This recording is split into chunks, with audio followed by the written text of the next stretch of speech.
क्रांती news, आवाज सर्वसामान्यांचा। वणी सापुतारा मार्गावर भीषण तिहेरी अपघात। गुजरात परिवहन बस व 2 दुचाकींची धडक, दोघांचा जागीच मृत्यू, दोघे गंभीर जखमी। वणी सापुतारा मार्गावर पुन्हा एकदा भीषण अपघाताची घटना दिनांक 7 मे रोजी रात्री 8:30 वाजेच्या सुमारास झाली असून गुजरात परिवहन महामंडळाच्या बससह 2 दुचाकींच्या तिहेरी धडकेत 3 दुचाकी स्वारांचा जागीच मृत्यू झाला, तर अन्य दोघे गंभीर जखमी झाले आहेत।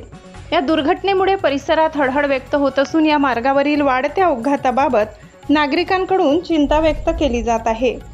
मिळालेल्या माहितीनुसार वणी सापुतारा मार्गावरील कारंजखेड फाट्यानजीक हा भीषण अपघात घडला।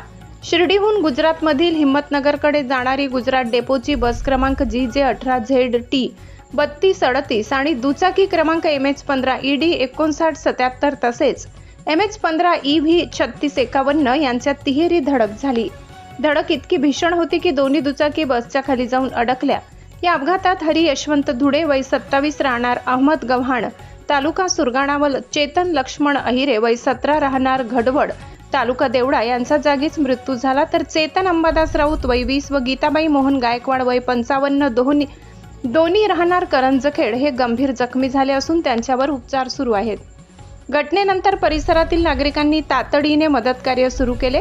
जखमींना व मृतांना तात्काळ ग्रामीण रुग्णालय वणी येथे दाखल करण्यात आले। अपघातानंतर काही काळ वाहतुकीवर परिणाम झाला होता। दरम्यान वणी सापुतारा मार्गावर वारंवार अपघात होत असल्याने नागरिकांमध्ये संताप व्यक्त केला जात आहे।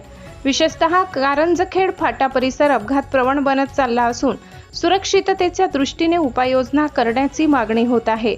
या प्रकरणी वणी पोलीस ठाण्यात गुन्हा दाखल करण्यात आला असून पुढील तपास पोलीस करीत आहे। प्रतिनिधी सागर मोर, वणी दिंडोरी। अशाच नवनवीन बातम्या पाहण्यासाठी आमच्या महाराष्ट्र क्रांती न्यूज या YouTube चॅनलला लाईक करा, सबस्क्राईब करा आणि बेल आयकॉनला प्रेस करा।